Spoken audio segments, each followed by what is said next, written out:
God, you scared the shit out of me, bro. Jason, he came back.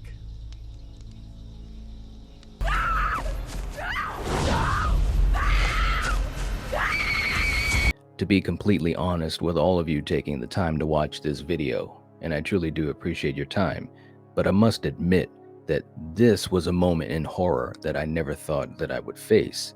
A remake of a film or franchise that I've held so dear to my heart since I was 7 years old. I should have known that it would happen eventually because we saw the Texas Chainsaw Massacre remake in 2003, and then Rob Zombie's Halloween in 2007.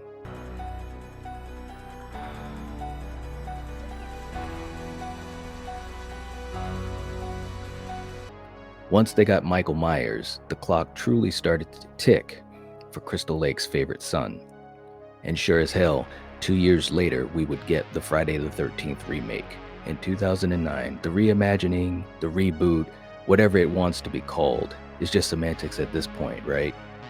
The way I saw it, TCM 03 was generally enjoyed by horror fans, but Halloween in 2007 had a not as favorable reaction. So Jason had a 50-50 shot at being good, or at least well received by the fans. If you were a betting person, which side of the coin would you go with? Let's get down to brass tacks. In this Why You Hate video, and by the way, I recently did a Why You Hate A Nightmare on Elm Street 2 Freddy's Revenge, as well as Scream 6, Halloween Ends, and Friday the 13th 5, A New Beginning. This has become a fun series, and I am very happy that people are enjoying it. Check them out if you haven't already. Or, if you need some fun and you got time to burn and you want a horror discussion, check them out again. Well, fuck your shit up, boy. So, as I was saying, I'm going to go over reasons why fans have issues with Friday the 13th, 2009, including multiple points that I know will be debated here in this community by the lovers and also the detractors of it. I will also attempt, if at all possible, to show how these reasons might not hold as much weight as it seems. So get your stoner's crop, your baby oil for your chest that hopefully has perfect nipple placement, and pray that you won't have to shoot the boot. Here are the reasons why you hate Friday the 13th, 2009. Number 1. Which film is being remade here? The beginning of the film shows us events from 1980. Pamela Voorhees is preaching the gospel about how it's going to be easier for you than it was for Jason. Obviously, this is to parallel that famous catfight with her and Alice. The end result is the same, with Pamela's computer being chopped off of her body. A big difference this time, though, is that we actually do see a young Jason witnessing the beheading. This is a direct way to explain why in the series, specifically in part 2, Jason killed Alice for revenge. How would he have known who killed Pamela if he had drowned all those years beforehand? Don't get me wrong, the franchise has always had holes in it, so I get where the 2009 film was trying to add some type of hard rock logic to the mythology. It probably needed it, to be honest. After the Friday 1 sequence, we are introduced to our group of young and freewheeling victims. And of course, we have a plot of scoring some weed to become rich by Richie and Wade. It sounds familiar to the TCM remake, doesn't it? Well, it should, because they had that story beat in it, and oh yeah, both films have the same director, Marcus Nispel. Just saying. We have our sweet and innocent couple who are there to get away and have a vacation. Shout out to Whitney. And we also have Amanda, who is Richie's girlfriend. I mean, if you're gonna rub your chest up with baby oil, keep them out, if not for the simple fact that you took the time to pretty them up. I'm just saying, it's obviously the best choice. I mean, the best choice to make. Look at us. Hey, look at us. Look at us. Huh? Who would have thought? Not me. We soon see these kids get taken out one by one by guess who? Sackhead Jason. Richie, stop fucking around.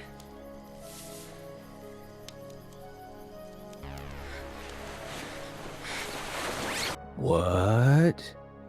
We have officially touched down into Friday the 13th Part 2 territory.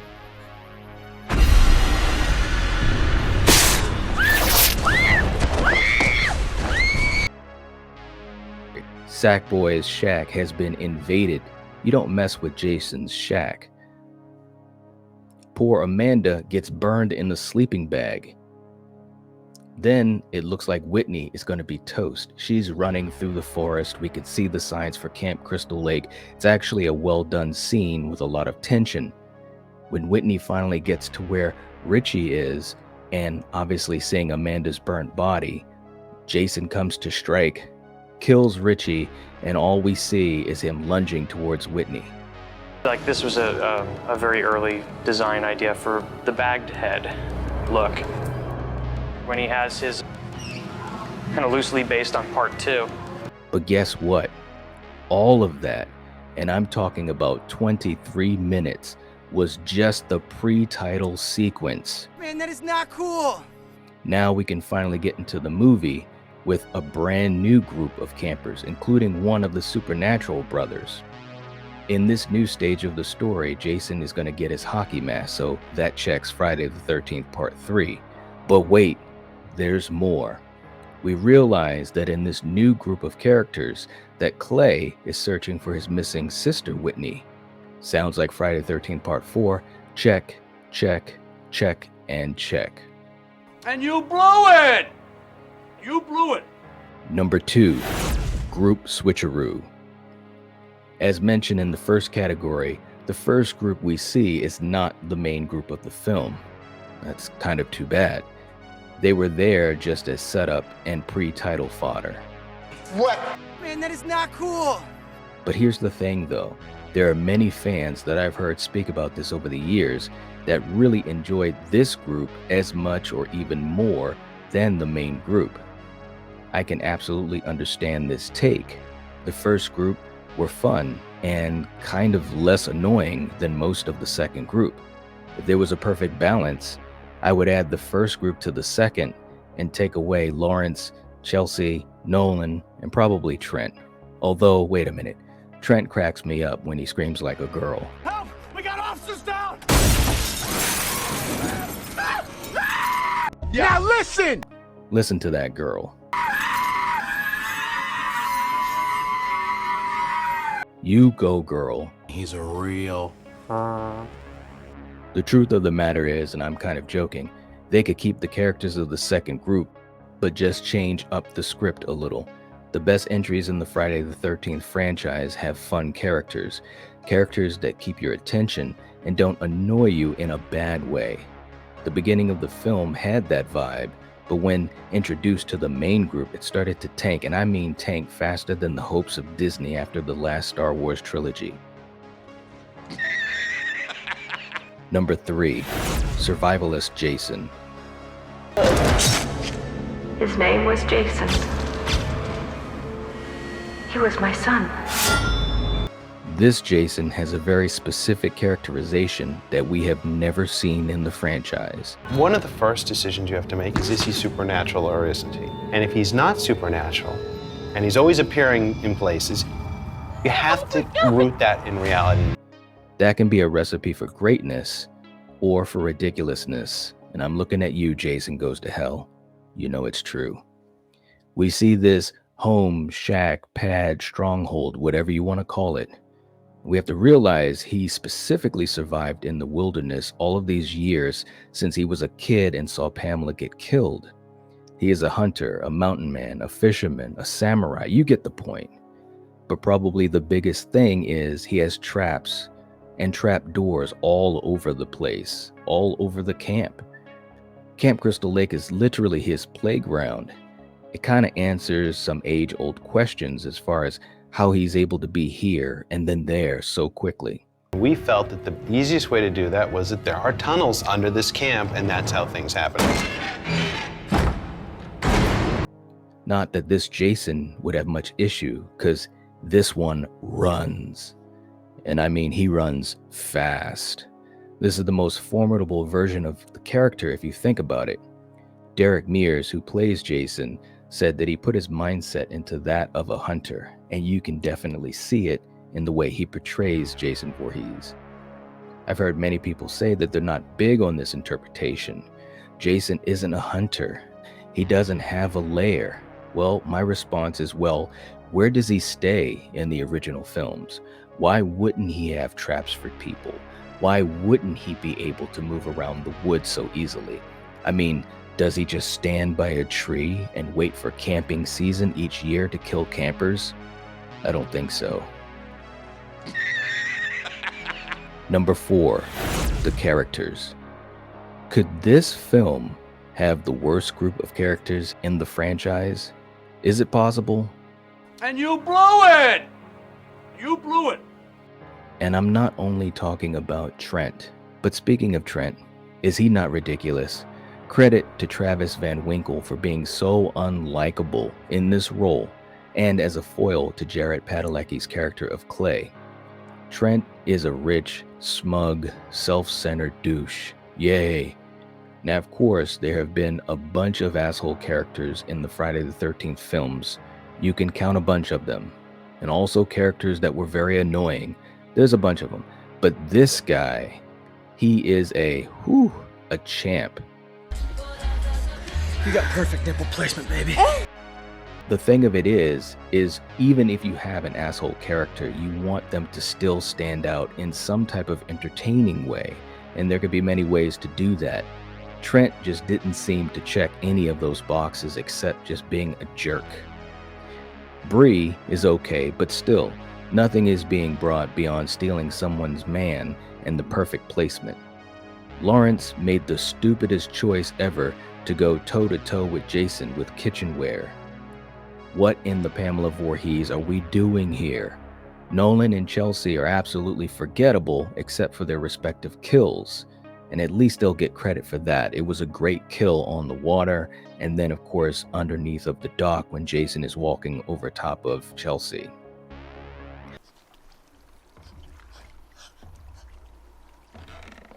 All in all, the characters leave a lot to be desired. Number 5, final girls guy. Whitney is the final girl, but yet she is only in 25% of the movie. So maybe Jenna is the final girl, but yet her fate is a huge shock. And it really did shock a lot of people. I remember seeing it in the theater and you could hear audible gasp from people thinking, oh my God, she's gone. So that leaves Clay as the final guy. Pretty damn confusing in a lot of ways. Maybe that is why so many people have issues with the movie. Who are you invested in? Whitney was fine, but maybe people had issues with Jason taking a prisoner. I've heard this before. Why would he do that? Her resemblance to Pamela doesn't hold much weight for some people. I was fine with it as a plot point, as it showed this Jason's connection to Pamela and also allowed us to see into his lair and how he operates within it. It didn't take away from his viciousness at all. It was more of an extension of part 2 when Jenny dressed like Pamela to confuse and defeat Jason. For those that hate this plot point, I understand your dismay. Jenna was a kind character who was likable except for the fact that she was dating Trent. How could she be with that guy? Basically, she was a final girl of sorts right up until the twist. Poor Jenna. All in all, Clay was running this show, and Jared Padalecki did a good job with what he was given. I will say, following his hunt for his sister was actually a really good way to homage Friday the 13th Part 4, the final chapter. I think it was a high point of the story. Case closed. Number 6, the finale. I think that the finale has highs and it has lows. Many have frustrations with how the chase scene was conceived and the final confrontation of tying Jason up as Whitney used his mother again as a weapon. Maybe there could have been more creativity for the ending. Maybe the chase scene could have been extended. The movie tried to do fresh things in multiple sections of the film, but the finale felt like it was coasting onto the end.